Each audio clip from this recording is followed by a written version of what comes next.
से कथा करिए। पधारिए श्री महाराज, हरि बोल। पधारिए श्री महाराज, आइए महाराज विराजिए, आइए महाराज विराजिए, आइए महाराज विराजे, महाराज विराजे। मॉनिटर बंद झाले। हरी बोल।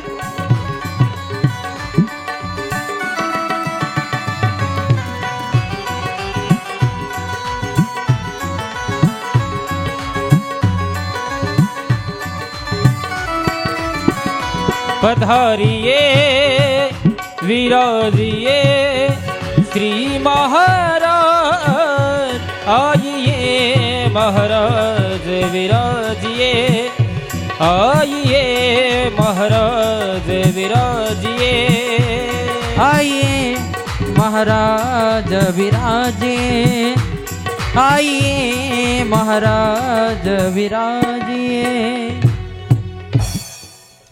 Hello hello hello hello hello hello hello hello hello monitor एखादा आमच्याकडे करा ना इकडे, एक मॉनिटर इकडे करा.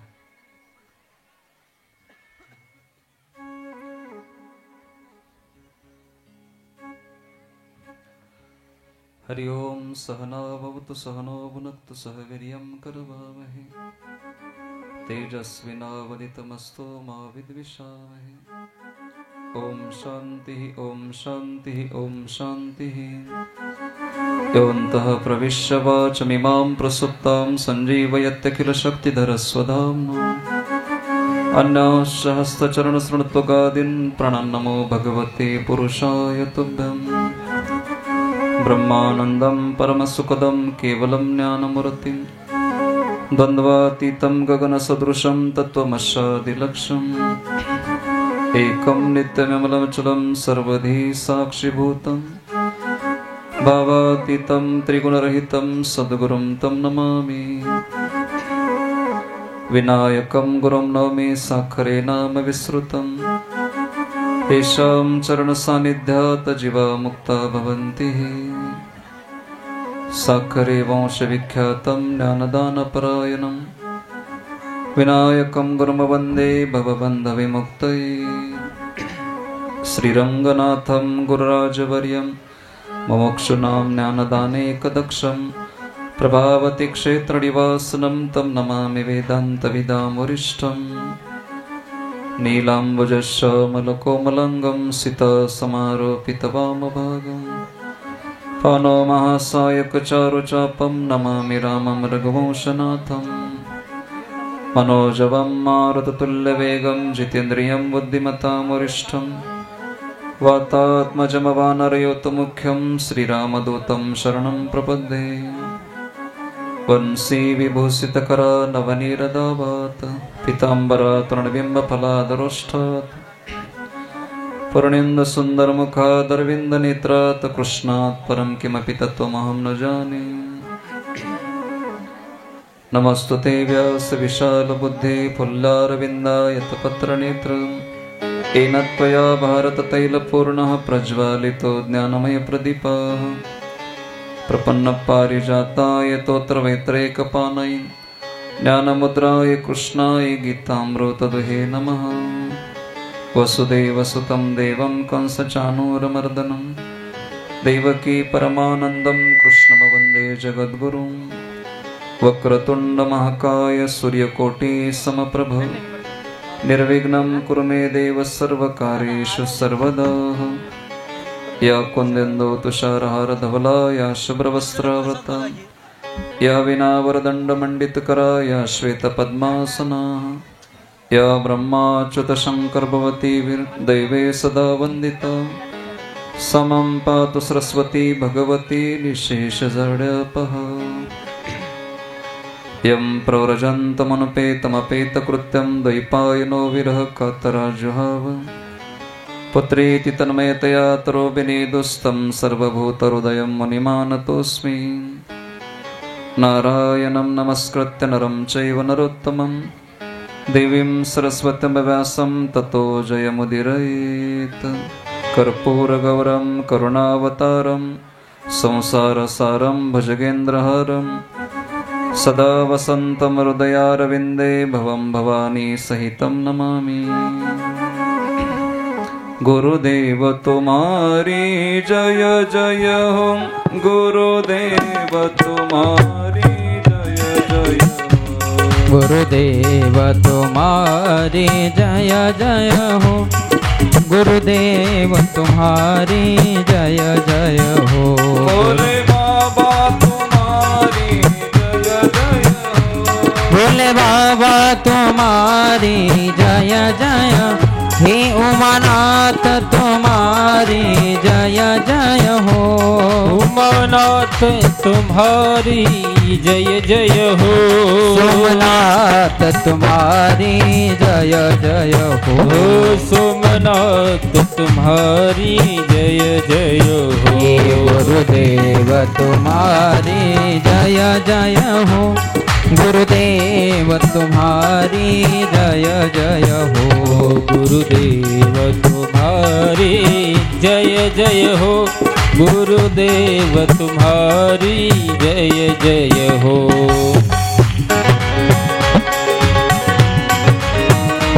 हरि बोल।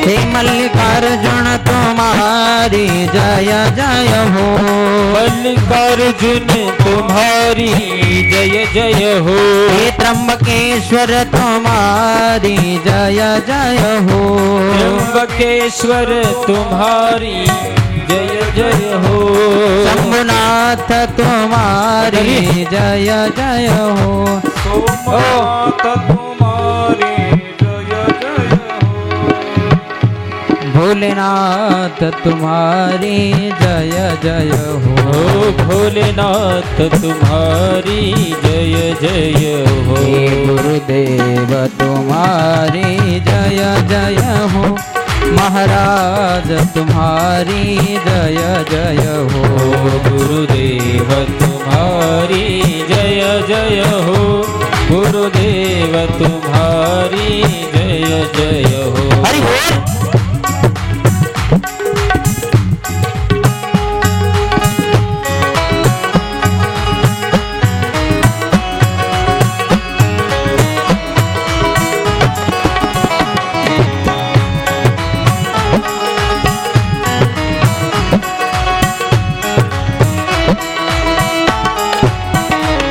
महादेव तुम्हारी जय जय हो, महादेव तुम्हारी जय जय हो, उमानाथ तुम्हारी जय जय हो, उमानाथ तुम्हारी जय जय हो, हे महाकालेश्वर तुम्हारी जय जय हो, महाकालेश्वर तुम्हारी जय जय हो, ओ त्र्यंबकेश्वर तुम्हारी जय जय हो, त्र्यंबकेश्वर तुम्हारी जय जय हो, हे उमानाथ तुम्हारी जय जय हो, उमानाथ तुम्हारी जय जय हो, गुरुदेव तुम्हारी जय जय हो, महाराज तुम्हारी जय जय हो, गुरुदेव तुम्हारी जय जय हो, गुरुदेव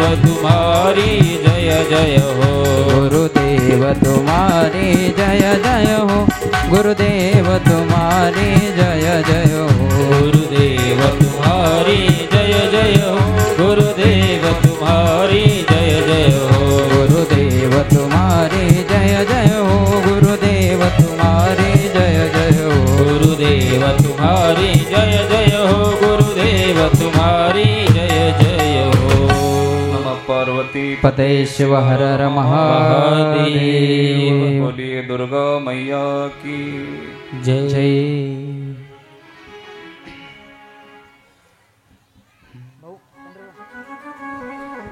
श्रीगणेशाय नमः। सौराष्ट्रे सोमनाथं च श्रीशैले मल्लिकार्जुनम् उज्जयिन्यां महाकालम् ओंकारं अमलेश्वरम्।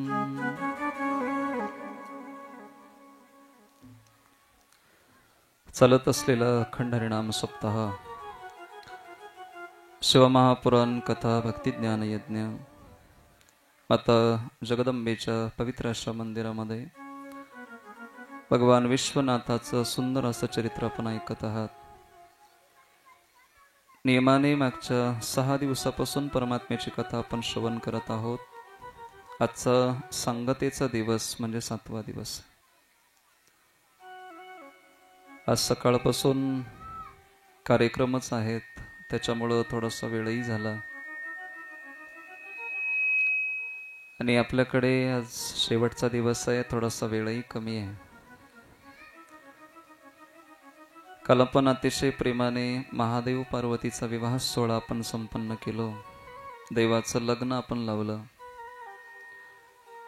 लग्नानंतर जवळजवळ 3 महिन्यापर्यंत महादेवजी हिमालयाकडे होते असं वर्णन आहे।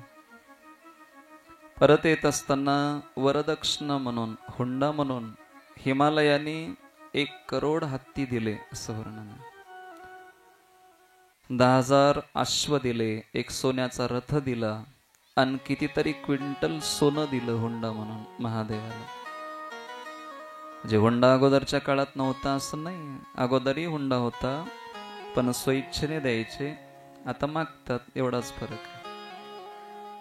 आणि अजून एक परंपरा अशी पाहायला भेटते, मागच्या काळामध्ये मुलगी दिल्यानंतर बापाच्या घरी जे पिकतं, आई वडील जोपर्यंत जिवंत आहेत तोपर्यंत 20% तो कमाईतला भाग मुलीच्या घरी प्रतिवर्षाने पाठवत होते।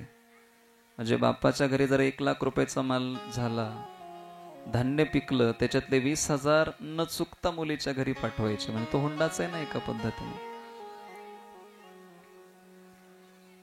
महादेवाने सांगितलं मला काही नको आहे, केवळ मला एका पार्वतीला सोबत घेऊन मी जाणार आहे। आणि रथात सुद्धा महादेव बसले नाहीत, नंदीवरच बसले आणि सुंदर पद्धतीने कैलास पर्वतावर परत आले म्हणतात। इकडे तारकासूर जास्त त्रास देत होता, पीडा देत होता। त्यावेळेला सगळी देवता मध्यरात्रीला महादेवाकडे आली, महादेवाला प्रार्थना करू लागली, देवा काहीतरी करा, आम्हाला या संकटातून, या दुःखातून तुम्ही मुक्त करा, कारण तारकासूर त्रास देतो। महादेवाने सांगितलं एक काम करा, म्हणले मी शिवतेज द्यायला तयार आहे। त्याला शिववीर्य, शिवतेज असं आपण म्हणतो। आणि ते जर तुम्ही कोणी ग्रहण करत असाल, कोणाकडे ग्रहण करण्याची क्षमता असेल तर मी द्यायला तयार आहे। सगळ्यांनी अग्नीला पुढे केलं, त्यांनी शिवतेज दिलं, अग्नीनं ते भक्षण केलं।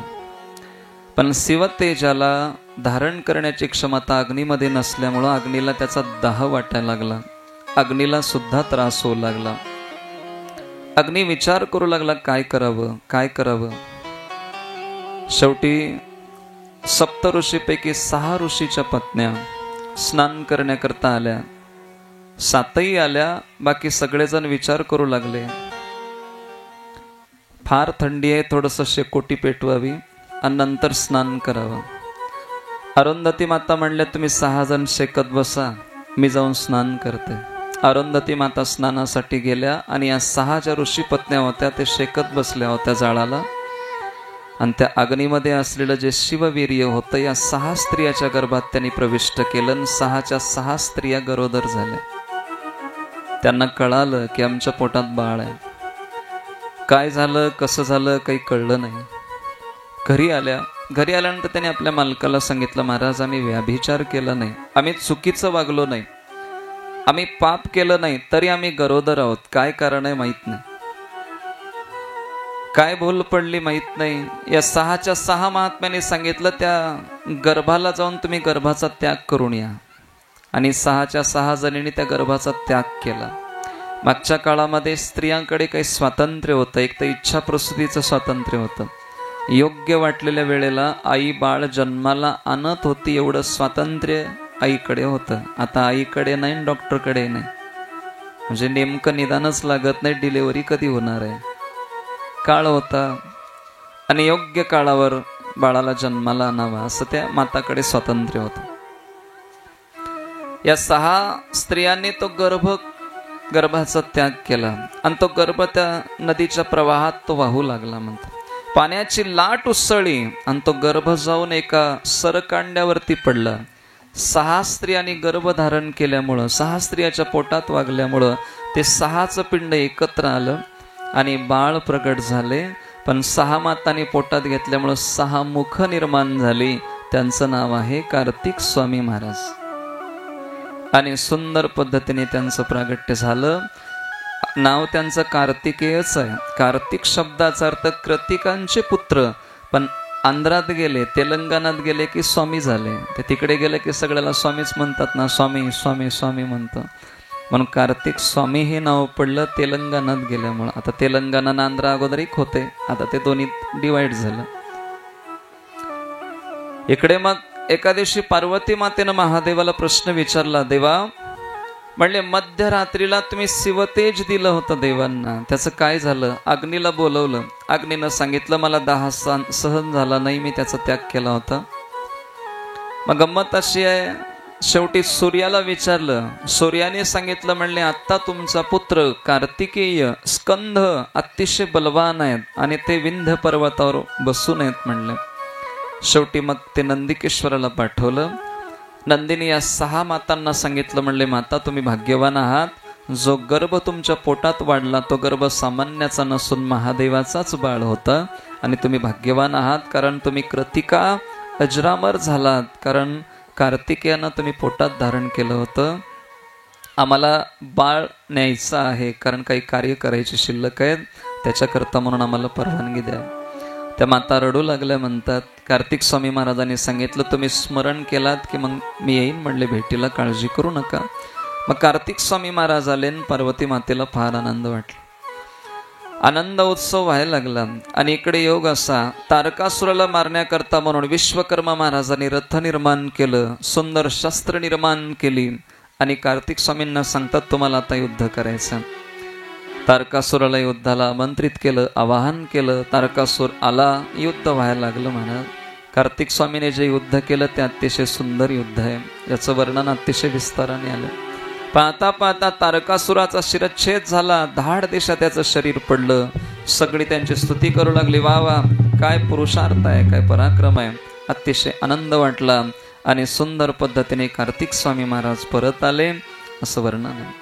एका दिवशी पार्वती मातेच्या 2 सख्या, एकीच नाव जया, एकीच नाव विजया, या दोघी बोलत बसल्या होत्या. बोलता बोलता विषय निघाला. म्हणले माता कैलास पर्वतावर जो सगळा परिकर आहे तो महादेवाचाच आहे, आपलं कोण आहे? पार्वती मातेनं सांगितलं जे आपल्या मालकाचं असतं ते आपलंच असतं म्हटले. म्हणून मालक शिक्षक असलं की सगळे मॅडमच म्हणतात, शिक्षकांना मग काय मास्तरीणबाईच म्हणतो आपण. मालक डॉक्टर असले की बाई डॉक्टरीणबाई झाल्या. जे मालकाचं आहे ते आपलं आहे. हो माता, पण आपल्या हक्काचं कोणतरी असलं पाहिजे म्हटलं. योग असा की नेमकं पार्वती माता स्नानाला बसल्या होत्या म्हणतात. आणि तेवढ्यामध्ये नंदीला सांगितलं तू दाराजवळ थांब, मध्ये कोणाला येऊ देऊ नको माझं स्नान होईपर्यंत.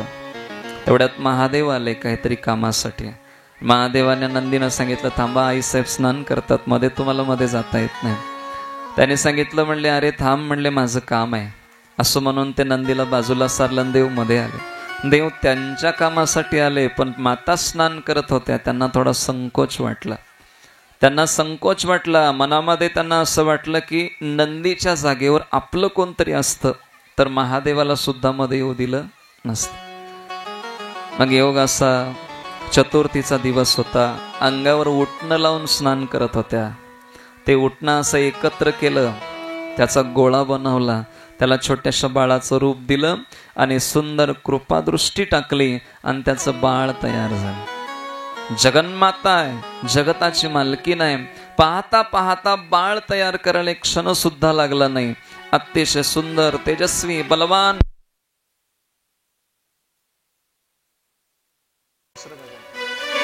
मागे म्हणा सर्वांनी. विठ्ठल माझा माझा माझा माझा माझा विठ्ठल माझा मी विठ्ठलाचा माझा माझा माझा विठ्ठल माझा मी विठ्ठलाचा हो विठ्ठल माझा माझा माझा माझा माझा विठ्ठल माझा मी विठ्ठलाचा विठ्ठल माझा माझा माझा माझा माझा विठ्ठल माझा मी विठ्ठलाचा हे विठ्ठल माझा मी विठ्ठलाचा विठ्ठल माझा मी विठ्ठलाचा विठ्ठल माझा मी विठ्ठलाचा विठ्ठल माझा मी विठ्ठलाचा विठ्ठल माझा मी विठ्ठलाचा विठ्ठल माझा मी विठ्ठलाचा विठ्ठल माझा मी विठ्ठलाचा विठ्ठल माझा मी विठ्ठलाचा विठ्ठल माझा माझा माझा माझा माझा विठ्ठल माझा मी विठ्ठलाचा विठ्ठल माझा माझा माझा माझा माझा विठ्ठल माझा मी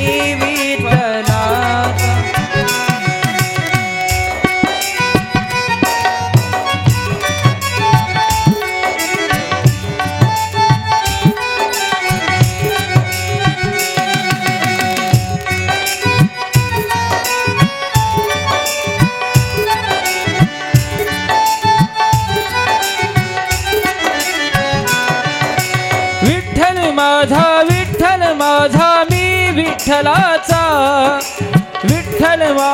विठ्ठल माझा मी विठ्ठलाचा हे विठ्ठल माझा मी विठ्ठलाचा विठ्ठल माझा मी विठ्ठलाचा विठ्ठल माझा माझा माझा विठ्ठल माझा माझा माझा विठ्ठल माझा मी विठ्ठलाचा विठ्ठल माझा माझा माझा माझा माझा विठ्ठल माझा मी विठ्ठलाचा विठ्ठल माझा माझा माझा माझा माझा विठ्ठल माझा मी विठ्ठलाचा हरी हरी विठ्ठल माझा माझा माझा माझा माझा माझा माझा विठ्ठल माझा मी विठ्ठलाचा विठ्ठल माझा माझा माझा माझा माझा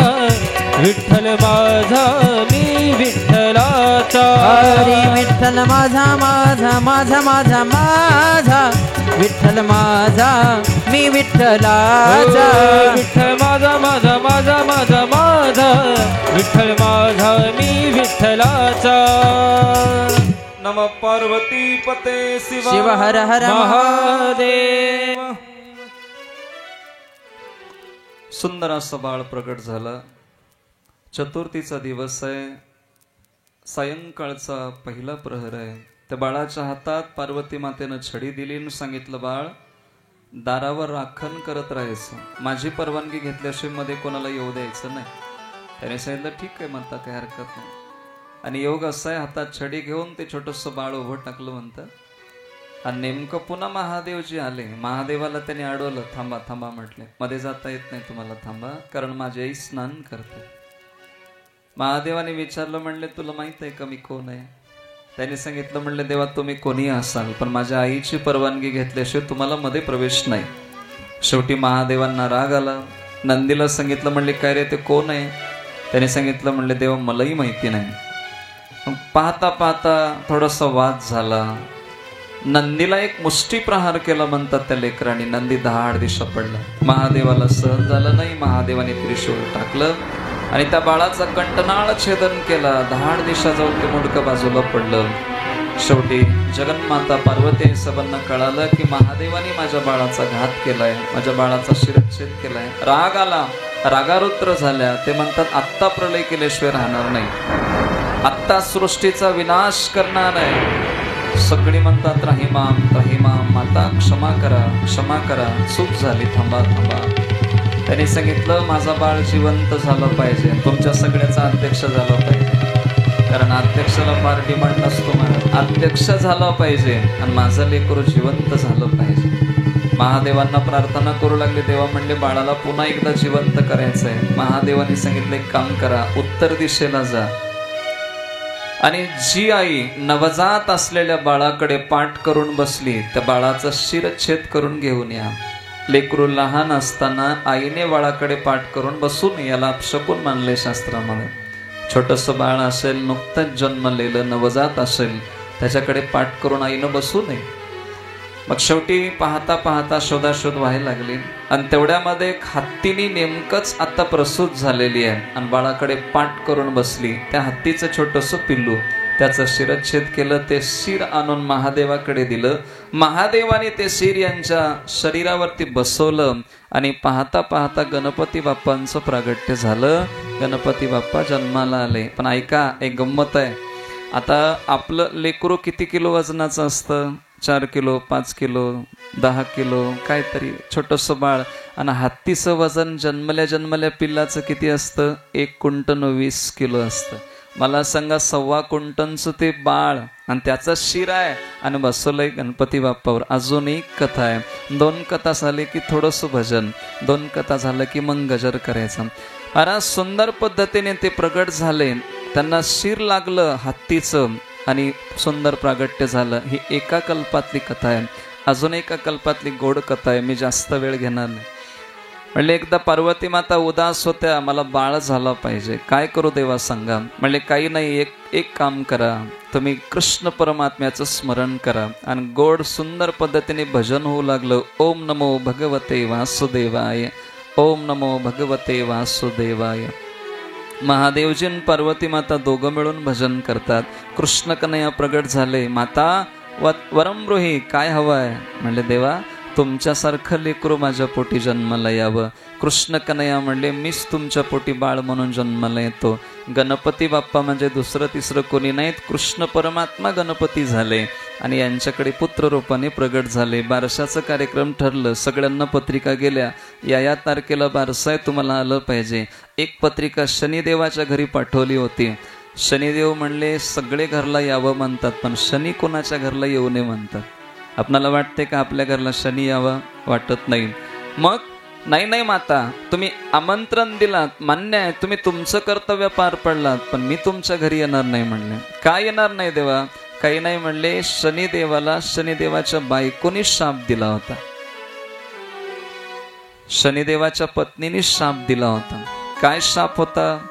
एका दिवशी शनिदेवांची पत्नी शृंगार करून येऊन बाजूला थांबल्या आणि शनिदेव काहीतरी वेदाचं पठण चाललं होतं, काहीतरी चाललंय, कामात आहेत. अर्धा तास झालं शृंगार करून बाजूला उभं टाकल्या. शनिदेव आपल्या पत्नीकडे बघितलेच नाही, म्हणजे आपल्या कामात ते मग्न होते, त्याच्यामुळे लक्ष दिले नाहीत. शेवटी बाईने सांगितलं स्त्रीचा शृंगार हा मालकासाठी असतो. मी तुमच्यासाठी एवढं शृंगार करून तुमच्या बाजूला येऊन थांबले आणि तुम्ही एकदा माझ्याकडे बघून उगं बरे दिसतंय असं सुद्धा म्हटले नाही. आजपासून मी तुम्हाला शाप देते, तुम्ही ज्याच्याकडे बघाल दृष्टी टाकाल त्याचं वाटोळं होईल म्हटलं. म्हणून शनिदेव ज्यांच्यावर दृष्टी टाकतात त्यांचं वाटोळं होतं. आता याच्यामुळं शनिदेव म्हणतात मी बारशाला येणार नाही, मला क्षमा करा. पार्वती माता म्हणल्या काही होत नाही, या बारशाला काय फरक पडणार आहे? काही होत नाही म्हणले, तुमचा शाप सामान्य माणसासाठी, आमच्याकडे काही होणार नाही, तुम्ही या. शनिदेवाला बारशाला बोलवलं. आता सगळे जाऊन त्या छोट्याशा बाळाला बघायला लागले, काहीतरी वस्तू भेट देऊ लागले, पण शनिदेव मात्र पाळण्याच्या जवळ गेले नाही. शनिदेव म्हणले मी जर बाळाला बघितलं, बाळाला काही जर झालं तर तुम्ही म्हणाल शनिदेवामुळं वाटोळं झालं, माफ करा. म्हणले माता मी पाळण्याच्या जवळ जाणार नाही. पार्वती माता म्हटल्या आम्हाला बाळ झाला आणि तुम्हाला काही आनंद वाटलाच नाही. म्हटलं नाही माता, फार आनंद झालाय, पण मला एका गोष्टीची भीती वाटते. मी बाळाकडे बघितलं, बाळाला जर काही त्रास झाला तर पार्वती मातेनं शनिदेवाचा हात धरून पाळण्याजवळ आणलं, सांगितलं माझ्या बाळाला आशीर्वाद द्या. मग ज्या वेळेला त्या छोट्याशा बाळाला उचलून पार्वती माता शनिदेवाकडे देत होत्या, शनिदेवाची दृष्टी पडली, तेवढ्यात त्या बाळाचं मुंडकं तुटून बाजूला जाऊन पडलं. आतापर्यंत बारसं होतं, आनंदाचा क्षण होता, आता एक क्षण सुद्धा लागला नाहीये सगळं दुःखात परिवर्तित व्हायला. आणि माता दुःखी झाल्या, मला माझं बाळ पाहिजे, मला माझं बाळ हवाय, मला माझं बाळ हवाय. शेवटी शनिदेव म्हणले, माता मी सांगितलं होतं का नाही तुम्हाला, माझा काय दोष आहे, मी याच्यासाठी टाळत होतो, मला शाप आहे.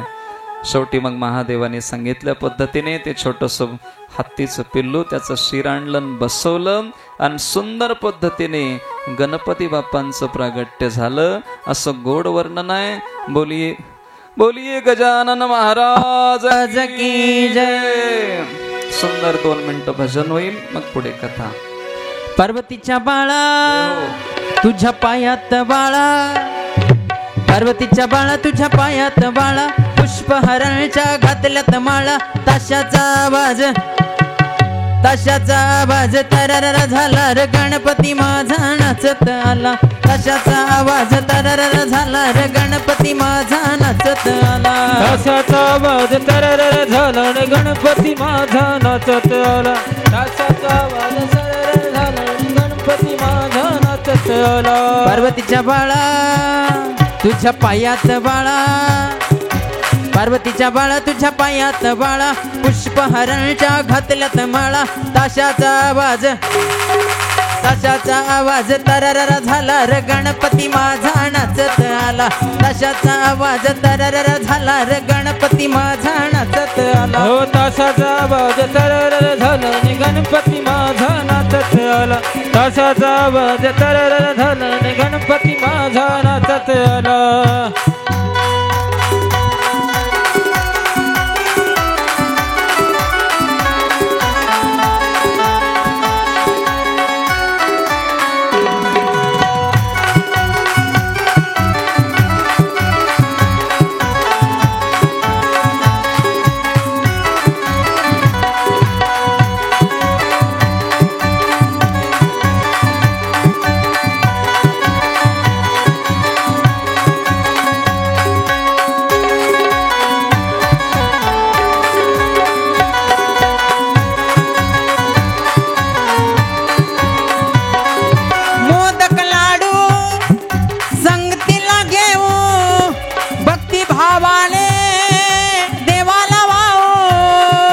देवाला वाहू देवाला वाहू, गणरायाचं गुणगान गाऊ, डोळे भरून देवाला पाहू, डोळे भरून देवाला पाहू, डोळे भरून देवाला पाहू. अरे गाव हसारा, अरे गाव हसारा गोळा झाला न, गणपती माझा नाचत आला. ताशाचा आवाज तररर झाला रे, गणपती माझा नाचत आला. हो ताशाचा आवाज तररर झाला आणि गणपती माझा नाचत आला. ताशाचा आवाज तररर झाला आणि गणपती माझा नाचत आला.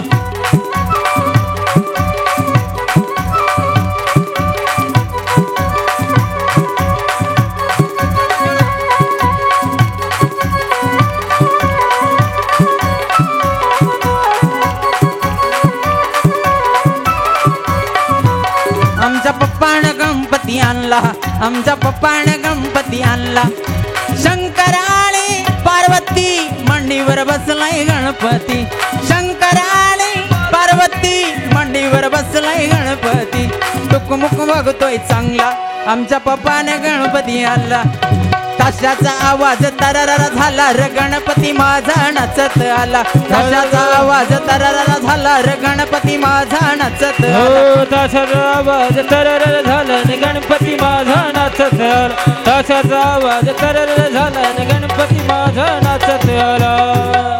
बोल गणपती बाप्पा मोरया, मंगल मूर्ती मोरया.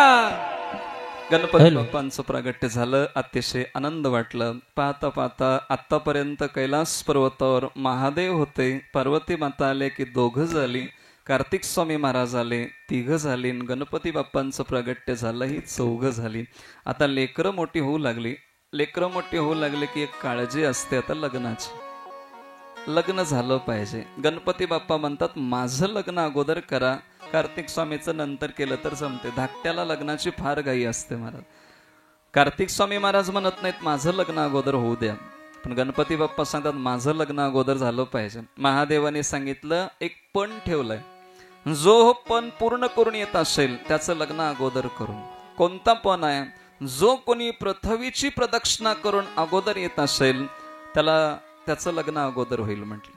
आता दोघांनी तयारी केली. कार्तिक स्वामी महाराजांचं वाहन आहे मोर. मोराला सांगितलं आपणाला निघायचं बरं का. मोर म्हणला काही हरकत नाही. आणि मोर एकदा उड्डाण मारलं की 4 किलोमीटर 5 किलोमीटर सहज जातं. आणि गणपती बाप्पांचं वाहन उंदीर. आता उंदराची स्पीड काय असणार आहे राहून राहून. उंदराने विचारलं, म्हणले देवा कस करावं. म्हणले काही होत नाही, बघू चला थांबा. पाहता पाहता कार्तिक स्वामी महाराजांनी पृथ्वीचं भ्रमण करण्याकरता मोरावर बसले, उड्डाण मारले, मोर निघाला. गणपती बाप्पांनी उंदराला सांगितलं जा, म्हणले तुझं काम संपलं आता. 2 पाट मांडले, रांगोळी काढली, पूजेचं साहित्य घेतलं. महादेवांना पार्वती मातेला आईबाबांना समोर बसवलं. सुंदर पद्धतीने दोघांची पूजा केली आणि प्रदक्षिणा मारू लागले. शास्त्र सांगते आई वडिलांचं पूजन करावं प्रेमाने अंतकरणाने आणि नंतर त्यांना प्रदक्षिणा मारली. आणि याच्याने जर आई वडिलांचं अंतकरण संतुष्ट झालं तर 1 पृथ्वीची प्रदक्षिणा होते. आई वडिलांची 1 प्रदक्षिणा पृथ्वीच्या 1 प्रदक्षिणेच्या बरोबर असते. आता 7 प्रदक्षिणा मारल्या आणि सांगितलं म्हणले माझं लग्न अगोदर करा. 7 पृथ्वीच्या प्रदक्षिणा पूर्ण झाल्या. महादेवाच्या लक्षात आलं. भोलेबाबांनी सुंदर पद्धतीने त्यांचं लग्न लावलं. सिद्धी आणि बुद्धी नावाच्या 2 सुंदर गुणवान असलेल्या कन्याशी त्यांचं लग्न झालं. आता लग्न झालं, महादेवाला नातू सुद्धा झाले. सिद्धीपासून क्षेम, बुद्धीपासून लाभ, त्यालाच आपण शुभ लाभ असं म्हणतो. ही 2 लेकरं झाली. 2 लेकरं झाल्यावर कार्तिक स्वामी महाराजांची 1 प्रदक्षिणा पूर्ण झाली. हे कैलास पर्वतावर आले आणि तोपर्यंत लेकरं दिसत होती. त्यांना विचारलं, म्हणले का रे तुमच्या पप्पांचं नाव काय. म्हणले. त्याने सांगितलं आमच्या पप्पाचं नाव गणपती बाप्पा आहे. म्हटले महाराज आश्चर्य आहे. त्यावेळेला वाईट वाटलं कार्तिक स्वामीला. स्कंद भगवान म्हणतात त्याचं लग्न अगोदर करायचं होतं म्हणून मला यांनी पृथ्वीची प्रदक्षिणा करायला पाठवलं. आईला सांगितलं आई आजपासून मी विवाह करणार नाही, अखंड ब्रह्मचारीच राहील. कार्तिक स्वामी महाराजांनी लग्न करायचं टाळलं. तिथून मग पुढे श्रीशैलम या जागेवर आहेत. आजही आपण पाहतो, दर्शनाला जातो. आणि सुंदर पद्धतीने मग इकडे गणपती बाप्पांचं चरित्र फार सुंदर आहे. गणपती बाप्पांची सोंड वाकडी आहे म्हणतात. आता आपल्याकडे उंबरवट्यावर चौकटीला जे गणपती काढतात तो वेगळा असतो, पूजेत ठेवतात तो गणपती वेगळा असतो. आता जे ते बनवतात त्यांना याची जाणीव आहे. चौकटीवर जो गणपती असतो डाव्या सोंडेचा असतो. देवघरात जे गणपती ठेवतात तो उजव्या सोंडेचा असतो. असं का करत असतील त्याचं कारण असं आहे, चौकटीला जो गणपती काढलेला असतो वरच्या भागाला, डावी म्हणजे वाकडी नजर आमच्या घरावर कोणाची पडू नये याच्याकरता डाव्या सोंडेचा गणपती काढतात. आणि घरात सगळं मंगलमय वातावरण असावं म्हणून जे देवघरात पूजेला ठेवलेले गणपती बाप्पा ते उजव्या सोंडेचे असतात. आणि एखादा जर व्यापाराच्या ठिकाणी एखाद्या दुकानाच्या ठिकाणी जर गणपती ठेवत असतील तर तो सरळ सोंडेचा गणपती असतो, म्हणजे व्यवहार सरळ व्हावा याच्याकरता. म्हणून गणपती बाप्पांना विचारलं तुमचे डोळे फार बारीक आहेत बाप्पा. गणपती बाप्पाने सुंदर वर्णन केलं, जास्त लोकांवर नजर ठेवायची असेल तर दृष्टी सूक्ष्म ठेवावी लागते म्हणे. आपण मोठे डोळे करून फार वेळ बघू शकत नाही, पण बारीक नजर ठेवली तर आपण फार दूरचं बघू शकतो आणि फार लोकांवर लक्ष ठेवता येतं. म्हणून दृष्टी ही सूक्ष्म असली पाहिजे. एक दुसरं वर्णन केलं, म्हणले बाप्पा कानं फार मोठी आहेत तो तुमची. त्याने सांगितलं जास्त लोकांचं गारणं ऐकायचं म्हणून कानं मोठी केली म्हणे. जास्त लोकांचं गारणं ऐकायचं म्हणून कानं मोठी केली. आता फार लोकांचं ऐकायचं असलं की लहान कानाने कसं ऐकता येतं. गणपती बाप्पांची कानं किती मोठी असतात आपल्याला माहित आहे. बर म्हणले बाप्पा तुमचं पोटही फार मोठं आहे हो. म्हणले जास्त लोकांचे अपराध पोटात घालायचे म्हणून पोट मोठं केलंय. सुंदर असं वर्णन आहे. गणपती बाप्पांनी व्यास महाराजांना शास्त्र लिहिण्यामध्ये सहकार्य केलं म्हणून आपल्याकडे ग्रंथ संपदा उपलब्ध आहे. महाभारतासारखा ग्रंथ सुंदर लिहिण्याचं कार्य गणपती बाप्पांनी केलं आणि व्यासांना फार मोठी मदत मिळाली.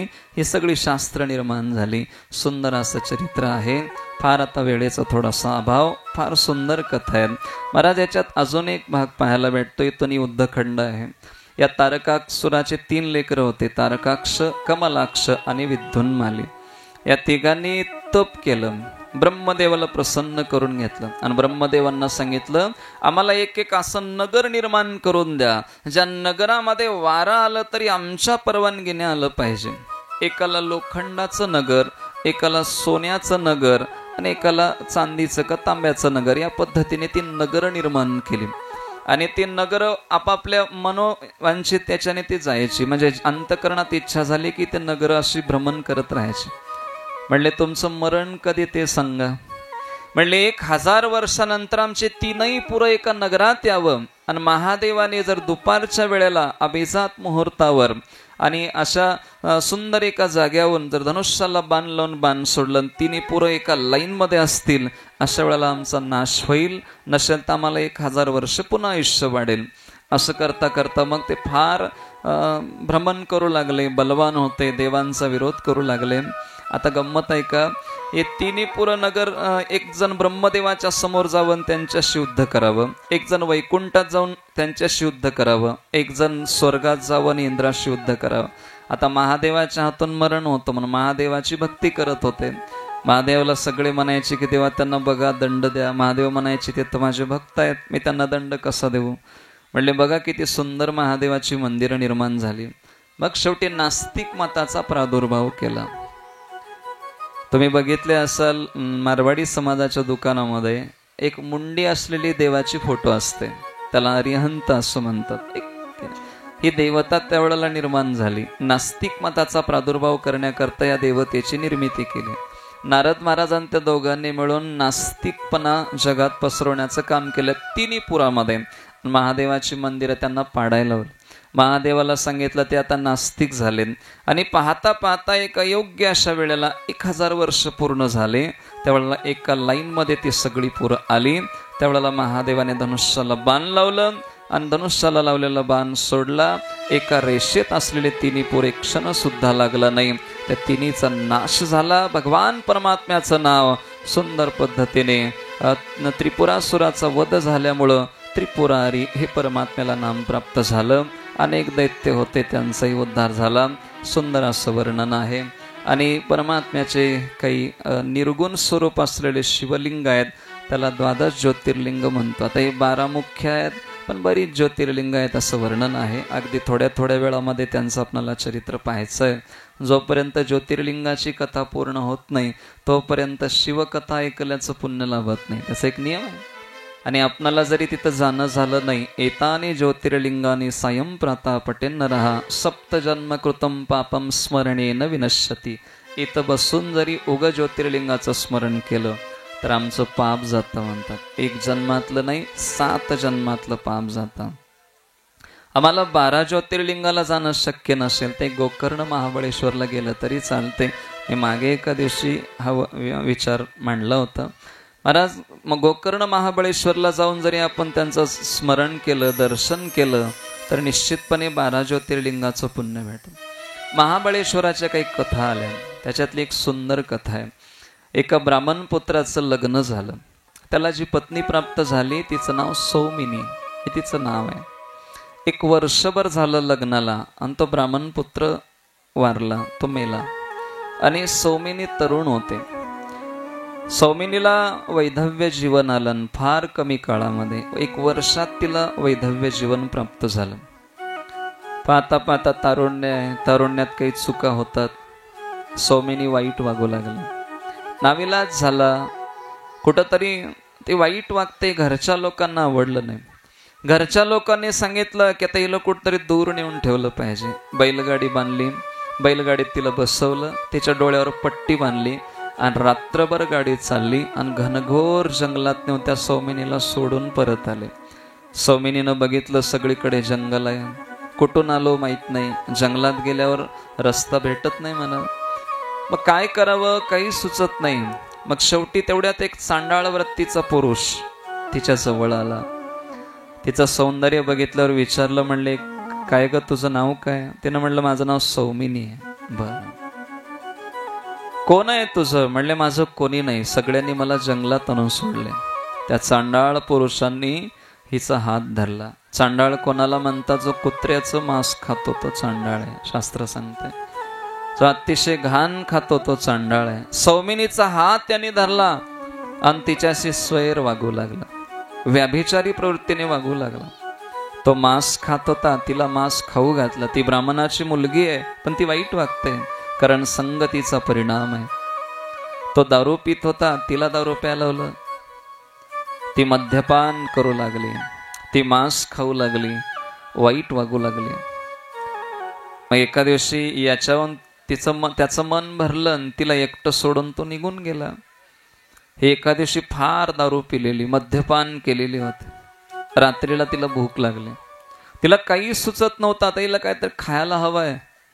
त्यावेळेला बाजूला एका शेतकऱ्याच्या एका गोठ्यामध्ये काही शेळीची पिल्लं बांधलेली होती. एक छोटस पिल्लू, त्याचं कान धरलं आणि हातात अशी धारदार शस्त्र होतं, ते वरून सप्प दिशा त्याला मारलं. तेवढ्यात काळ दिशा वीज चमकली आणि त्याचा प्रकाश पडला आणि त्याच्या लक्षात आलं की आपण ज्याचं मुंडकं कापलंय, सिर कापलंय, हे शेळीचं पिल्लू नाहीये, एका गाईचं बछडा आहे. वाईट वाटलं महाराज, पण त्यावेळेला तिच्या तोंडातून 2 शब्द बाहेर पडले, शिव शिव म्हटले. 2 वेळेला ती शिव शिव शब्दाचा उच्चार केले.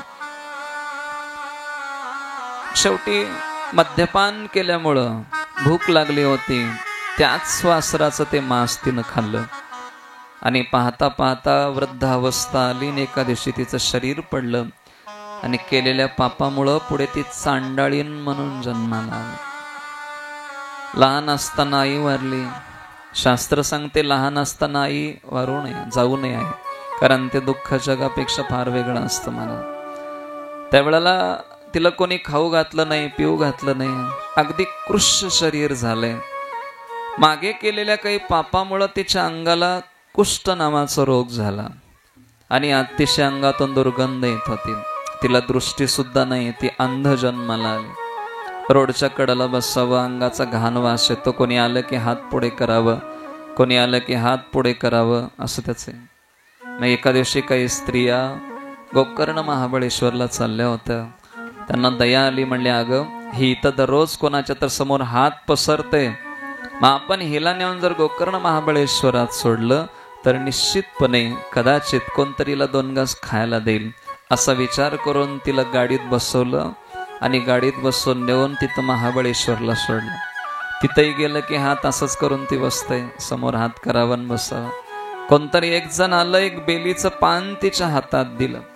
तिला असं वाटलं खायची वस्तू आहे म्हणून ती तोंडाजवळ नेली, कारण हिला दृष्टी नव्हती, दिसत नव्हतं ना.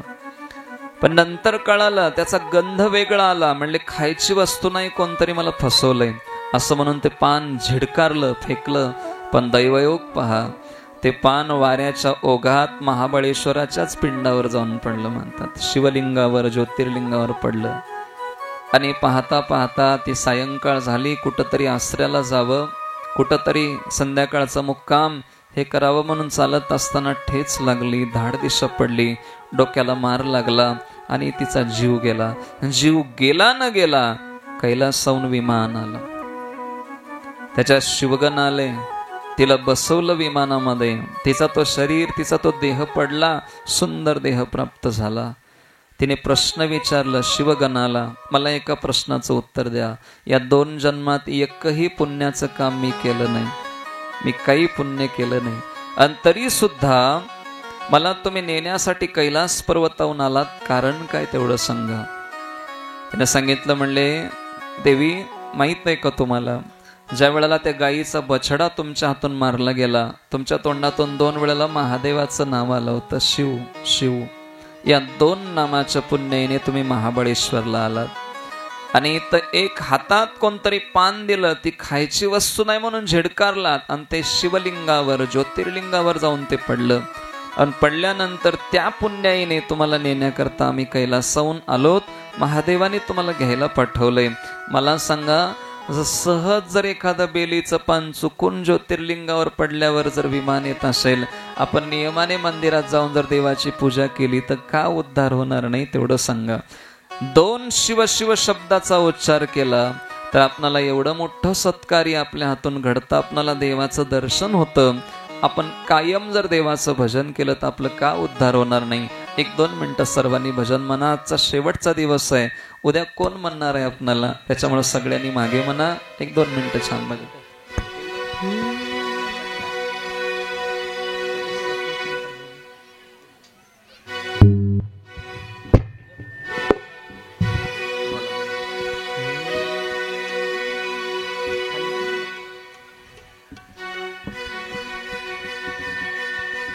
गंगाधरा मनमोहना उमाशंकरा महादेवा. गंगाधरा मनमोहना उमाशंकरा महादेवा. गंगाधरा मनमोहना उमाशंकरा महादेवा. गंगाधरा मनमोहना सदाशिव महादेवा. गंगाधरा मनमोहना उमाशंकरा महादेवा. गंगाधरा मनमोहना उमाशंकरा महादेवा. हे गंगाधरा मनमोहना उमाशंकरा महादेवा.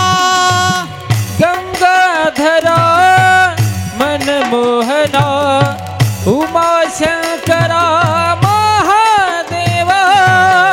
गंगाधरा मनमोहना उमाशंकरा महादेवा. गंगाधरा मनमोहना उमाशंकरा महादेवा. गंगाधरा मनमोहना उमाशंकरा महादेवा. ओ गंगाधरा मनमोहना उमाशंकरा महादेवा.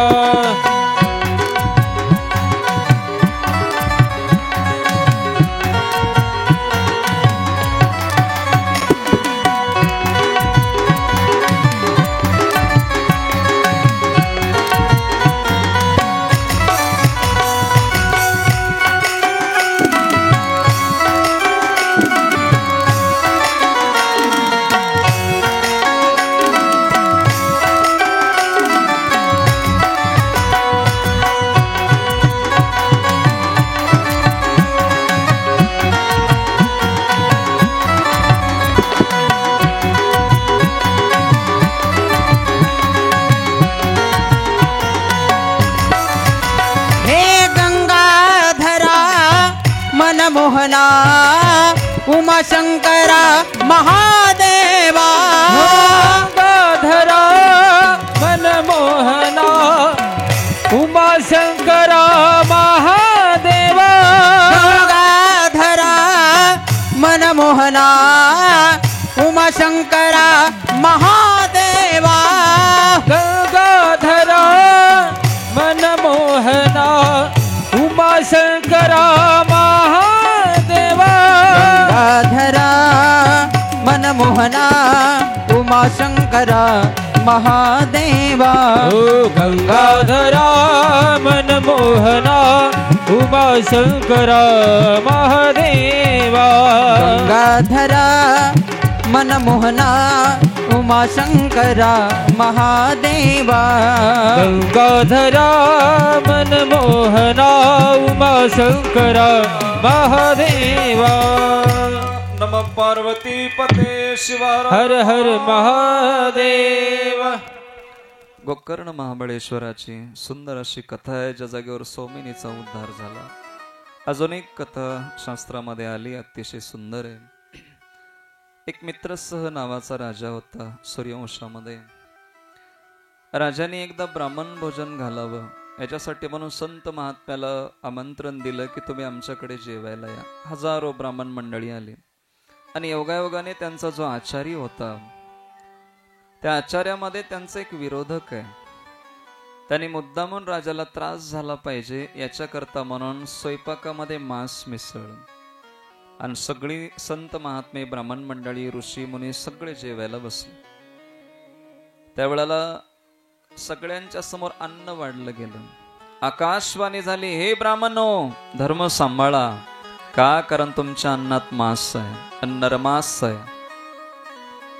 एवढं ऐकल्या सगळी ब्राह्मण मंडळी उठून उभं टाकली. वसिष्ठ महाराजांनी हातात पाणी घेतलं, मित्रसह राजाला शाप दिला. राजा राक्षस होशील म्हणले, तो असुर होशील, कारण तू जर साधू संतांचा अपमान करत असेल राजा तर तुला माणूस म्हणून जगण्याचा अधिकार नाही.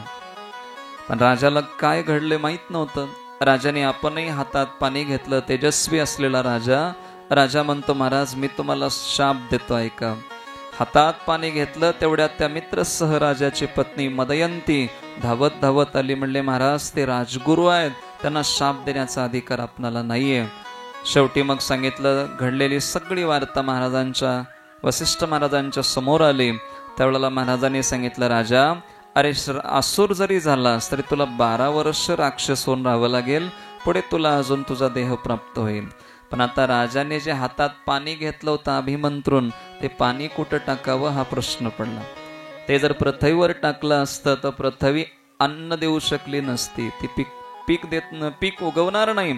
काय करावं, बाहेर कुठे टाकावं, त्रास होईल. शेवटी राजाने ते आपल्याच पायावर टाकलं. राजाची पाय काळी पडली. राजाचं एक नाव पडलं कल्माशपाद. राजाला वसिष्ठ महाराज सांगतात, आत्ता तू जंगलात जा. पाहता पाहता राजा निघून गेला. 1 2 3 4 11 वर्ष झाली. 12वा वर्ष होता आणि 12व्या वर्षातला 1 महिना काहीतरी शिल्लक राहिला होता. तेवढ्यामध्ये त्या जंगलात वनविहार करण्याकरता एक नवीन लग्न झालेलं जोडपं, ब्राह्मण पुत्र आणि ब्राह्मण कन्या, हे 2 आले होते. त्यावेळेला ते कल्माशपादाचं लक्ष त्या ब्राह्मण पुत्राकडे गेलं आणि असुर आहेत ते खाण्यासाठी म्हणून त्या लेकराला, त्या मुलाला पकडलं, ब्राह्मण पुत्राला पकडलं आणि त्याचा जीव घेणार. तेवढ्यामध्ये ती त्याची पत्नी सांगायला लागली, म्हणले, राजा अरे थांब, तू राक्षस नाहीयेस राजा, थोड्याशा चुकीमुळे तुला राक्षस व्हावं लागलं. 1 महिन्यानंतर पुन्हा तू राजा होशील अजून, आणि तुझा हा असुरी स्वभाव संपेल, तो आता राक्षस राहणार नाहीस पुन्हा. सोड माझ्या मालकाला, त्यांचा जीव घेऊ नको. पण त्यावेळेला जी प्रवृत्ती आहे, माणसं सुरुवातीला जी भावना आहे त्या प्रवृत्तीने पुन्हा राजा त्याच पद्धतीने त्याचं बाळाचा त्या जीव घेतलं म्हणतात. पाहता पाहता त्याचा प्राण गेला. ही मुलगी रडत राहिली. शेवटी तिने शाप दिलं, राजा रे एवढी विनवणी केली, एवढी प्रार्थना केली, तरी सुद्धा तू जर माझ्या मालकाचा जीव घेतलास तर मी आता सती जाणार आहे, पण मी तुला शाप देऊन जाते म्हणले. आता इथून पुढे तू राजा होशील आणि परत तुझ्या राज्यात जाशील. तुझ्या सुंदर राण्या, पट्ट राण्या आहेत, एकापेक्षा एक सुंदर नसलेल्या सगळ्या राण्या आहेत. मी शाप देते, आजपासून तू तुझ्या कुठल्याही पत्नीला स्पर्श केलास तर तुझा जीव जाईल राजा. तू कोणीही तुझ्या पत्नीला स्पर्श केलास तर तुला मृत्यू येईल, तुला मरण येईल. जा म्हणले, माझा शाप आहे. अरे मी पतिव्रता आहे. आणि पाहता पाहता तिने मग बाजूला चिता रचवली. मालकाचं शरीर आपल्या मांडीवरती ठेवलं. आपण चितेवर बसवले, स्वतः चिता पेटवले, तिने देहत्याग केला. राजा 1 महिन्यानंतर राजा झाला. अगदी त्याचा तो आसुरी स्वभाव, ते शरीर पडलं आणि इकडे पुन्हा एकदा त्याचा देह प्राप्त झाला. परत आल्यानंतर सगळ्यांना आनंद वाटला. मदयंतीच्या महालात आले. मदयंतीनं सांगितलं, महाराज माझ्या महालात येऊ नका, मला स्पर्श केला तर तुमचा जीव जाईल. बाकी अनेक राण्यांच्या महालात गेले तरी सगळ्यांनी तेच सांगितलं. राजाला वाईट वाटलं. राजा पश्चाताप करू लागला, काय करावं. शेवटी राजा जंगलाच्या दिशेने बाहेर पडला म्हणतात. राजा रडत होता. राजाला वाईट वाटत होतं. माणसाला पश्चाताप झाला पाहिजे. मग शेवटी समोरून एक साधू येत होते, महात्मा आहेत, त्यांचं नाव गौतम मुनी. महात्मा जवळ आले. यांनी त्यांना नमस्कार केला. त्यांच्या चरणावर नतमस्तक झाले. श्री संतांची माथा चरणावरी साष्टांग हे करी दंडवत. त्यांनी सांगितलं, राजा रे उठ उठ म्हणले. महाराज मी फार दुःखी आहे. मी माझ्या स्त्रीला स्पर्श केलं तर माझा जीव जाईल, असं एका ब्राह्मण कन्येचा मला शाप आहे. मी काय करू सांगा मला या शापातून मुक्त होण्याकरता. पृथ्वी तलावरचं असं कोणतं साधन आहे जे केल्यानंतर मी याच्यातनं मुक्त होईल? म्हणले एक काम करावं लागेल, तुला महाबळेश्वरला जाऊन यावं लागेल. ब्रह्महत्येचं पाप घालवावं अशी एकच जागा आहे, ते म्हणजे गोकर्ण महाबळेश्वर. तिथं जाऊन जर नियमाने महादेवाचं पूजन केलास आकाशवाणी होईल आणि तो अगदी निष्पाप झाल्याचं तुला पुरावा मिळेल, तू त्याच्यातनं मुक्त होशील. तुझा काही हरकत नाही. एवढं म्हटल्यावर राजा तिथून महाबळेश्वरला आला. दररोज सुंदर पद्धतीने महादेवाचं न चुकता पूजन चाललं. आणि एका दिवशी आकाशवाणी झाली, हे मित्र सहराजा, ब्रह्महत्येचं पाप संपलंय तुझं, आता तू पापातनं मुक्त झालास, तू तुझ्या राज्यात परत जा. महाराज इतकं पाप घालवण्याचं सामर्थ्य सुद्धा सुंदर पद्धतीने महाबळेश्वरामध्ये आहे. अजून काही शिवलिंग आहेत. एक आत्रीश्वर शिवलिंग आहे जे आत्री महाराजांनी स्थापन केलं. शुक्राचार्याने एक शिवलिंग स्थापन केलं काशीत, त्याला शुक्रेश म्हणतात. असे बरीचसे शिवलिंग आहेत म्हणा. फार सुंदर वर्णन आहे. 12 ज्योतिर्लिंगातलं पहिलं ज्योतिर्लिंग आहे सोमनाथ भगवान. सोम शब्दाचा अर्थ चंद्र, चंद्रामुळं त्यांचं प्रागट्य झालं. चंद्राने 27 बायका केल्या होत्या आणि एका बायकोवर जास्त प्रेम होतं आणि बाकीच्यांनी बापाकडे तक्रार केली. म्हणले ते रोहिणीवर जास्त प्रेम करतात. मग त्यावेळेला त्यांनी समजून सांगितलं, ऐकले नाहीत, त्यांना क्षय नामाचा रोग होईल असं शाप दिला. आणि शापातून मुक्त करण्याकरता म्हणून भगवान परमात्म्याचं भजन करायला सांगितलं. पार्थिव शिवलिंग निर्माण करून पूजन करायला सांगितलं. त्या निमित्ताने परमात्म्याचा झालेला साक्षात्कार. ज्योतिर्लिंग स्वतः प्रगट झालेले आहेत, कोणी बसवलेलं नाही, स्वतः प्रगट झालेले आहेत. ते सोमनाथ भगवान. दुसरे मल्लिकार्जुन आहेत. मल्लिका म्हणजे पार्वती माता, अर्जुन म्हणजे भगवान शंकर. कार्तिक स्वामी ज्या वेळेला शैल पर्वतावर निघून गेले आणि त्याच वेळेला हे दोघंही पती पत्नी म्हणजे महादेवजी आणि पार्वती माता त्यांच्या दर्शनासाठी आले आणि तिथंच बाजूला वास्तव्य केलं. पौर्णिमेला पार्वती माता कार्तिकेय स्वामीला भेटत होते आणि अमावस्याला महादेवजी कार्तिक स्वामीला भेटत होते. आपल्या मुलासाठी म्हणून देव स्वतः तिथं वास्तव्याला राहिले. ते म्हणजे मल्लिकार्जुन भगवान. तिसरे महाकालेश्वर आहेत. महाकाल रूपात ते प्रगट झाले. 2 चरित्र आहेत, फार त्याचा विस्तार आहे.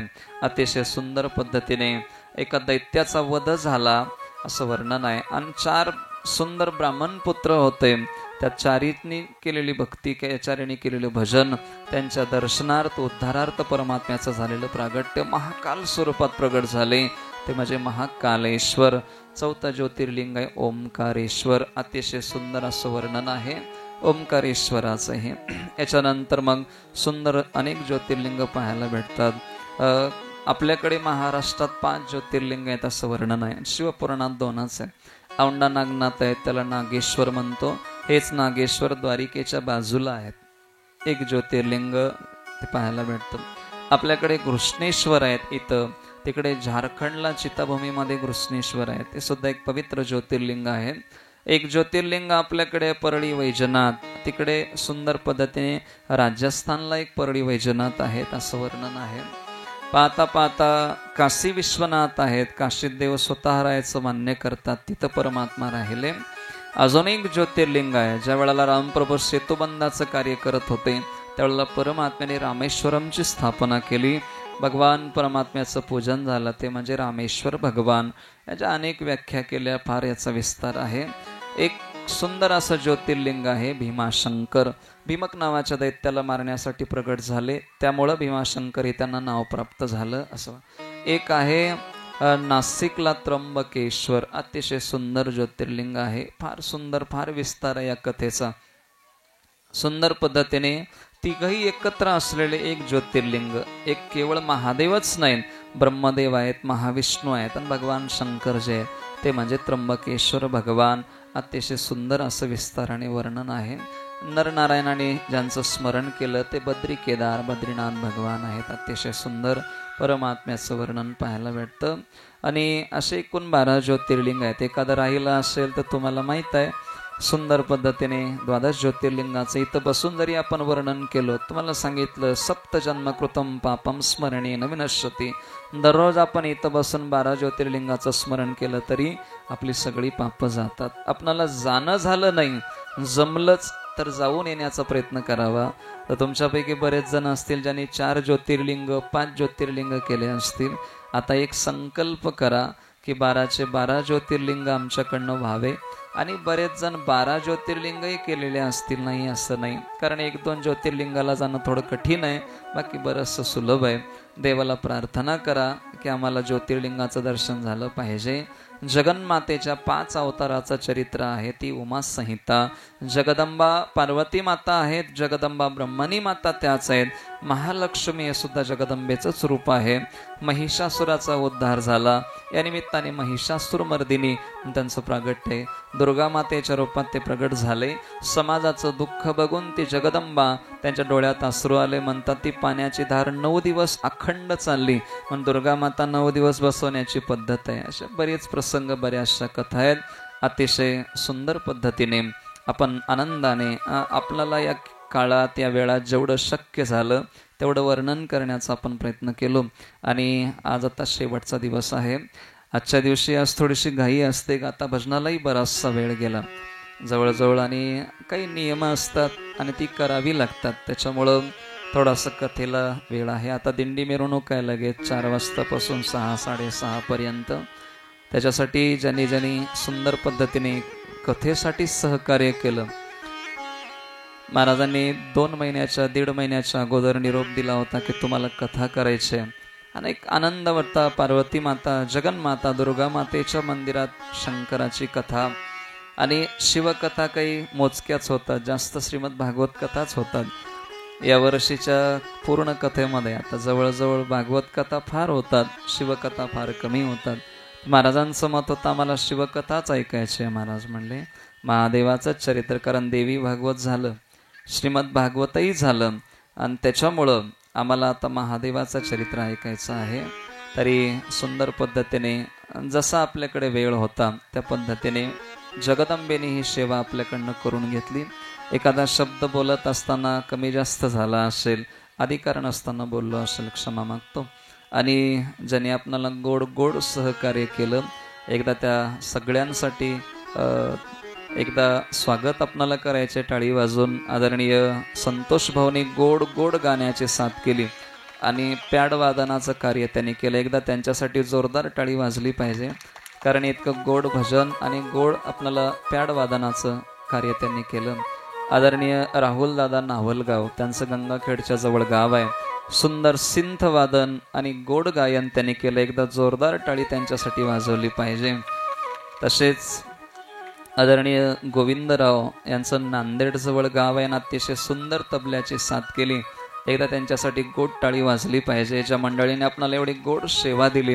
आता याच्यात आमचे निळकंठ भाऊ नाहीत, त्यांनी 2-4 दिवस जेवढा वेळ त्यांना जमला तेवढी सुंदर साथ केली. आमचे माधव महाराज पंचाळ यांनी अतिशय सुंदर पद्धतीने, आता थोडीशी तब्येत बरी नसल्यामुळं जास्त वेळ देता आला नाही, त्यांनाही जेवढं शक्य झालं तेवढी त्यांनी सुंदर सेवा केली.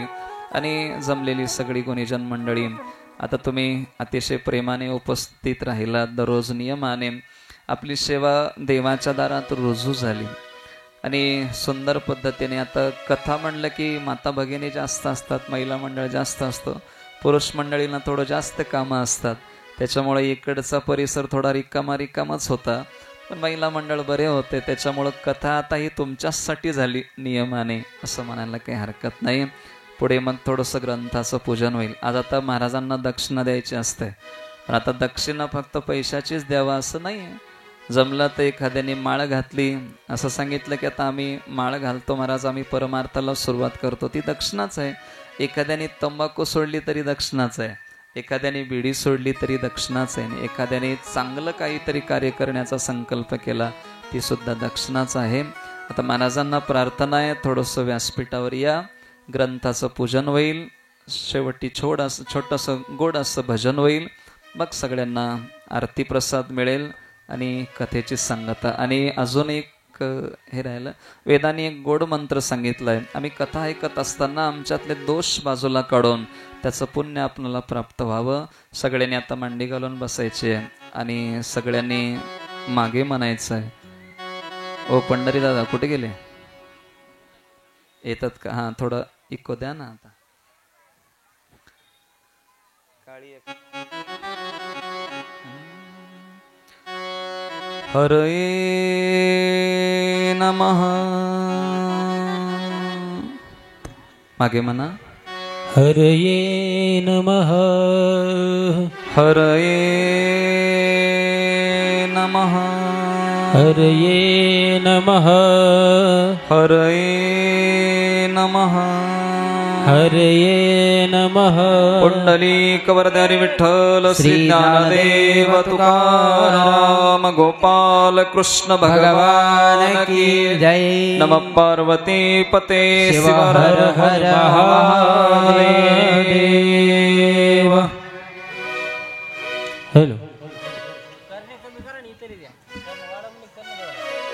हॅलो इको द्या.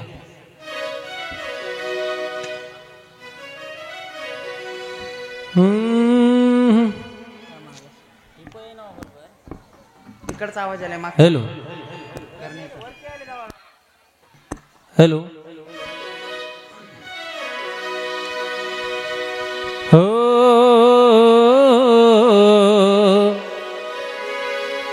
हो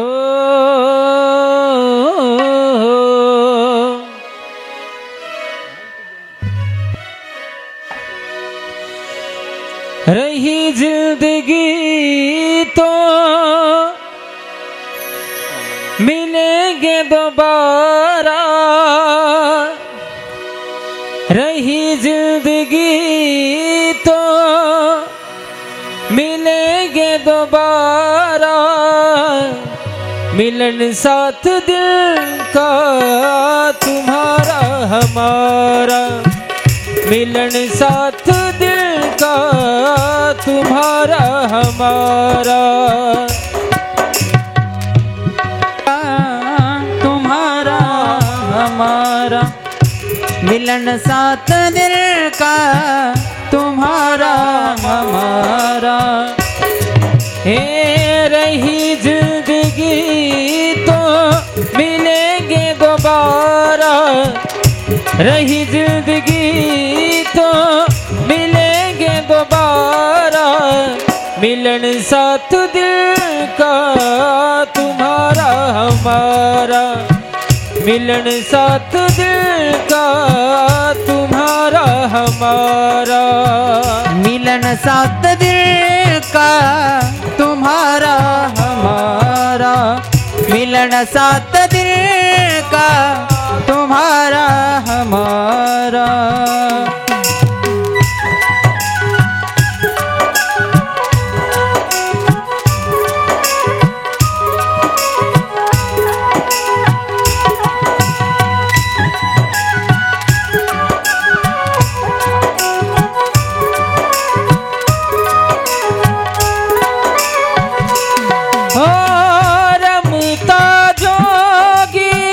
बहता पानी रमता जोगी बहता पानी. रमता जोगी बहता पानी. रमता जोगी बहता पानी. इस जीवन की यही है कहानी. इस जीवन की यही है कहानी. रही जिंदगी तो मिलेंगे दोबारा. रही जिंदगी तो मिलेंगे दोबारा. मिलन साथ दिल का तुम्हारा हमारा. मिलन साथ दिल का तुम्हारा हमारा. मिलन साथ दिल का तुम्हारा हमारा. मिलन साथ दिल का तुम्हारा हमारा.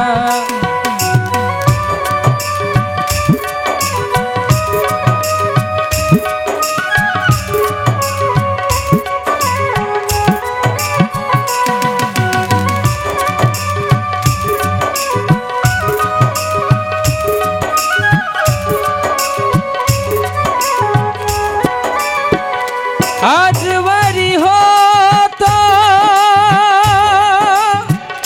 तुमसे गा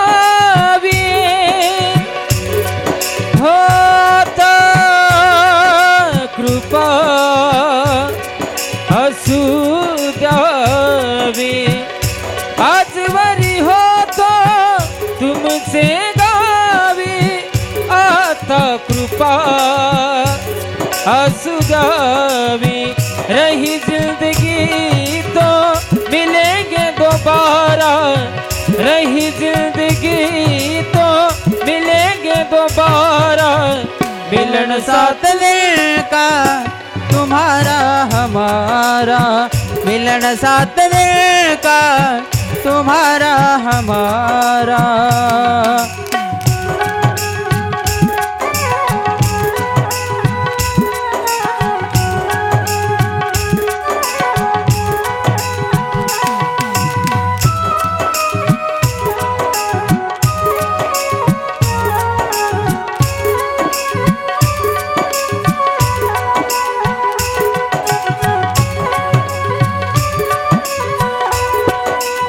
होता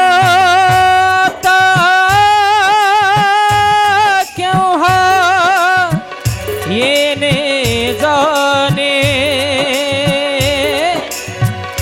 सहज खुलटले बोलने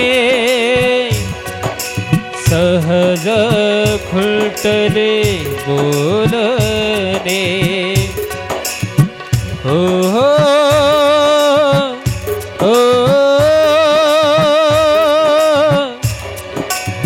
सहज फुटले बोलने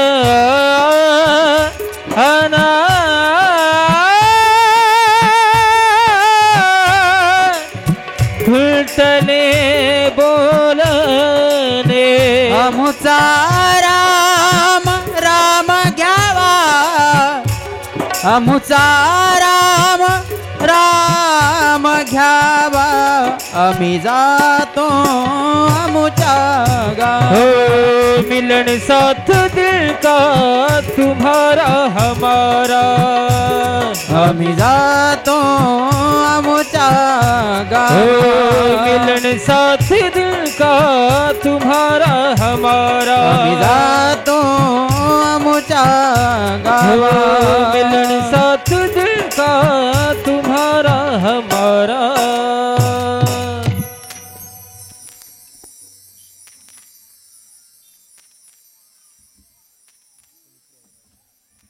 सर्वांनी एकदा महाराजांसाठी जोरात टाळी वाजवायची.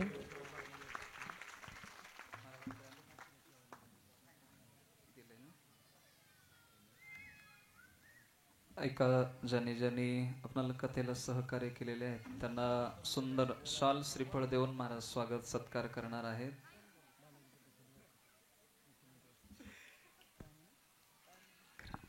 उठा.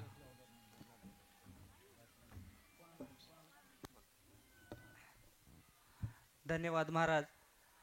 7 दिवस आपण शिवचरित्र कथा सांगून माझ्या ओळख नगरीला व माझ्या भावी भक्तांना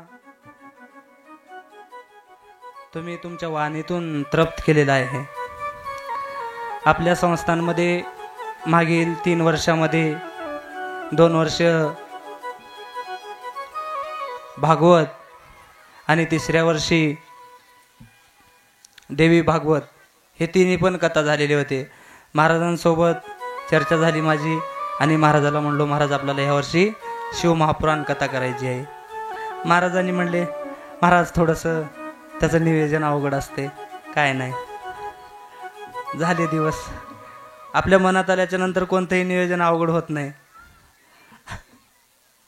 अशक्य तो शक्य होतंय आणि त्याच्यावर आपला दृढ संकल्प असला पाहिजे.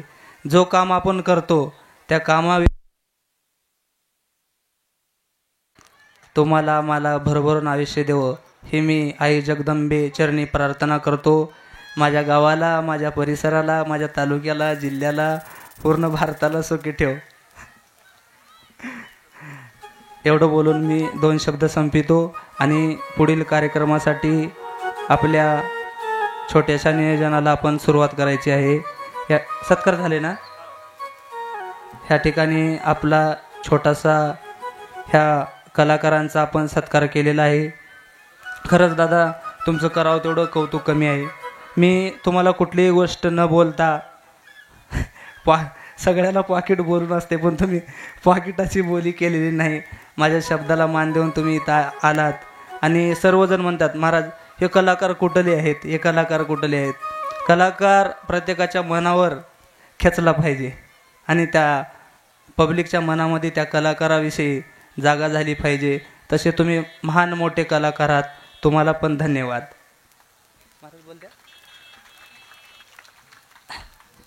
चालतं. या आरतीचे यजमान आरतीला. आजची महाप्रसादाची ज्याची पंगत आहे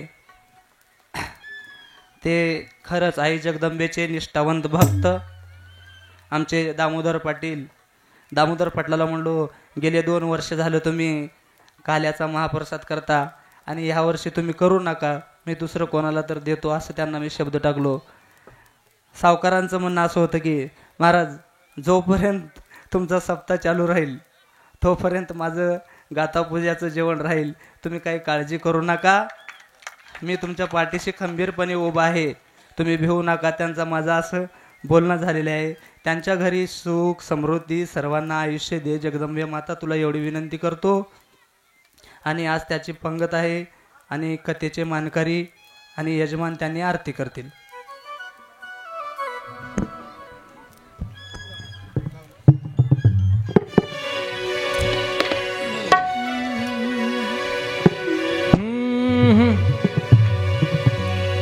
मन में बसा कर तेरी मूर्ति उतारूं मैं शिव जी तेरे आरती. मन में बसा कर तेरी मूर्ति उतारूं मैं शिव जी तेरे आरती. मन में बसा कर तेरी मूर्ति उतारो मैं भोले तेरी आरती. मन में बसा कर तेरी मूर्ति उतारो मैं शिव जी तेरी आरती. ओ करुणा करो कष्ट हरो ज्ञान दो भगवान. जय हो. भव में फंसी नाव मेरी तार दो भगवान. करुणा करो कष्ट हरो ज्ञान दो भगवान. भव में फंसी नाव मेरी तार दो भगवान. दर्द की दवा तुम्हारे पास है, दर्द की दवा तुम्हारे पास है, जिंदगी दया की भीख मांगती.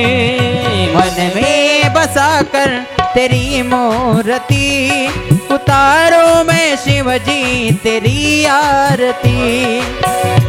ओ मांगू तुझसे क्या मैं यही सोचूं भगवान, जिंदगी जब तेरे नाम कर दी अर्पण. सब कुछ तेरा कुछ नहीं मेरा, सब कुछ तेरा कुछ नहीं मेरा, चिंता है प्रभु तुझको संसार की. ओ मन में बसा कर तेरी मूर्ति, मन में बसा कर तेरी मूर्ति उतारूं मैं शिव जी तेरे आरती. उतारूं मैं शिव जी तेरे आरती. वेद तेरी महिमा गाए संत करे ध्यान, नारद गुण गान करे छेड़े विनाता. भक्त तेरे द्वार करते हैं पुकार, भक्त तेरे द्वार करते हैं पुकार, दास व्यास तेरी गाय आरती. मन में बसा कर तेरी मूर्ति, मन में बसा कर तेरी मूर्ति उतारो मैं शिव जी तेरी आरती. उतारो मैं भोले तेरी आरती. दुर्गे दुर्घट भारी तुझ विन संसारी अनाथ नाथे आम्ही करुणा विस्तारी वारी वारी जन्म मरणाते वारी हारी पडलो आता संकट निवारी जय देवी महिषासुरमर्दिनी सुरवर ईश्वर वरदे तारक संजीवनी जय देवी त्रिभुवन भुवनी पाता तुझ ऐसे नाही चारी श्रमणे परंतु न बोलवे काही साई विवाद करिता पडिले प्रवाही ते तू भक्ता लागे तो तू दासा लागी पावसी लवलाही जय देवी जय महिषासुरमर्दिनी सुरवर ईश्वर वरदे तारक संजीवनी जय देवी प्रसन्न वदने ओषण प्रसन्न निज दासा क्लेशापासून सोडी दुःखापासून सोडी भवपाशा अंबे तुझ वाचून कोण पुरविला आशा नरहर तल्लीन झाला पद पंकज लेशा जय देवी जय महिषासुरमर्दिनी सुरवर ईश्वर वरदे तारक संजीवनी जय देवी गाली लोटांगण वंदीन चरण डोळ्यान पायीन रूप तुझे प्रेमी आलिंगन आनंद भोजन भावे वाळीन मनी नम त्वमेव माता पिता त्वमेव बंधु सखा त्वमेव विद्याधर त्वमेव सर्व मम देव कायेन वाचा मनसेन्द्रिये त्वाभूतात्मना वा प्रकृति सभा करोमि यज्ञं सकल परस्मै नारायणायति समर्पयामि अच्युतं केशवं रामनारायणं कृष्णदामोदरं वासुदेवं श्रीराम माधवं गोपिकावल्लभं जानकीनायकं रामचन्द्रं हरे राम हरे हरे हरे कृष्ण कृष्ण कृष्ण हरे हरे राम राम हरे हरे कृष्ण कृष्ण हरे हरे बोलिए नमः पार्वती पते शिव हर हर महादेव बोलिए दुर्गा माता की जय आज के आनंद की सब संतन की बोलिए नमः पार्वती पते शिव हर हर महादेव। हॅलो, सर्वांनी आरती घ्यायचं आहे।